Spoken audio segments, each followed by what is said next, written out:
नमस्ते क्लास। आज के इस बेहद रोमांचक एक्सप्लेनर में सभी का स्वागत है।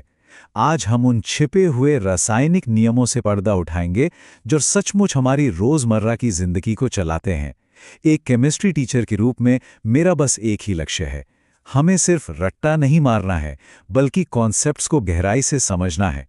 तो अपनी नोटबुक तैयार कर लें, क्योंकि यह मास्टर क्लास आगामी परीक्षा के लिए बहुत ही महत्वपूर्ण होने वाली है।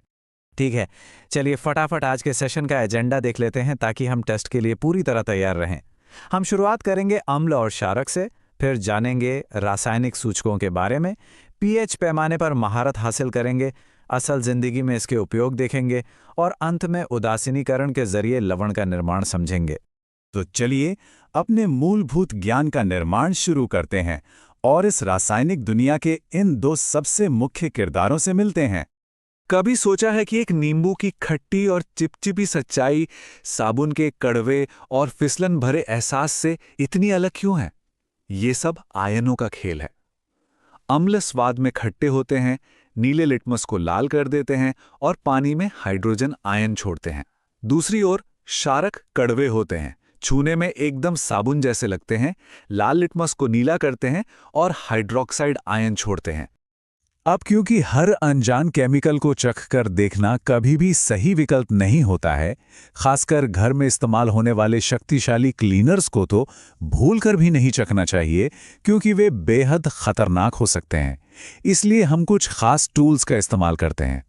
इन टूल्स को हम कहते हैं हमारे केमिकल जासूस या रासायनिक सूचक।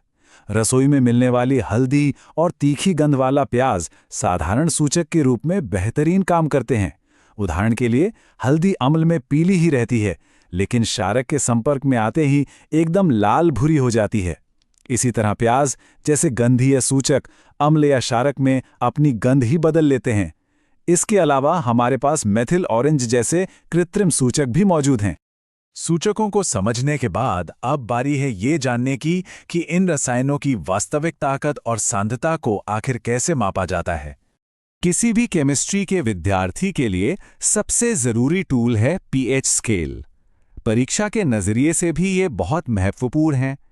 ये स्केल बहुत ही सरलता से 0 से लेकर 14 तक हाइड्रोजन आयन की सांद्रता को मापता है।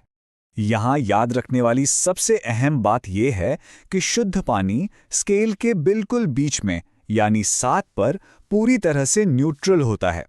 7 से कम का मतलब है कि विलयन अम्लीय है, और ये नंबर जितना कम होगा अम्ल उतना ही ज्यादा ताकतवर होगा। इसी तरह 7 से ज्यादा का मतलब है विलयन क्षारीय है, और नंबर जितना ज्यादा होगा क्षारक उतना ही शक्तिशाली होगा। अब समय आ गया है ये देखने का कि ये सटीक नंबर हमारे स्वास्थ्य, हमारे जीवन और हमारे आसपास के पर्यावरण को कैसे नियंत्रित करते हैं। 1-4, ये चौंकाने वाला अत्यधिक अम्लीय नंबर देखिए।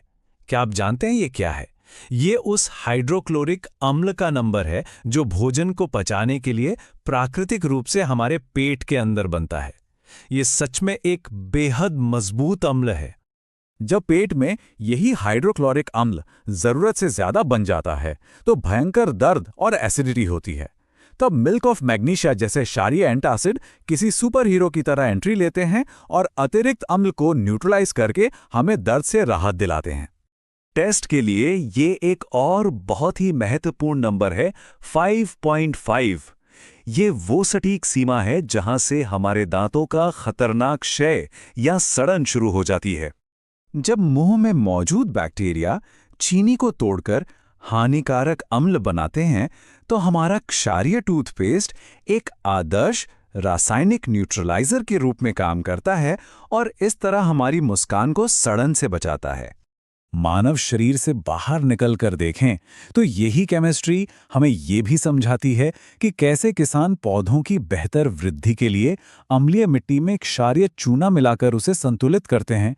और दुख की बात है कि 5.6 से कम पीएच वाली अम्लीय वर्षा जब हमारी नदियों में बहती है तो ये पानी में रहने वाले जीवों के लिए कितनी जानलेवा साबित होती है।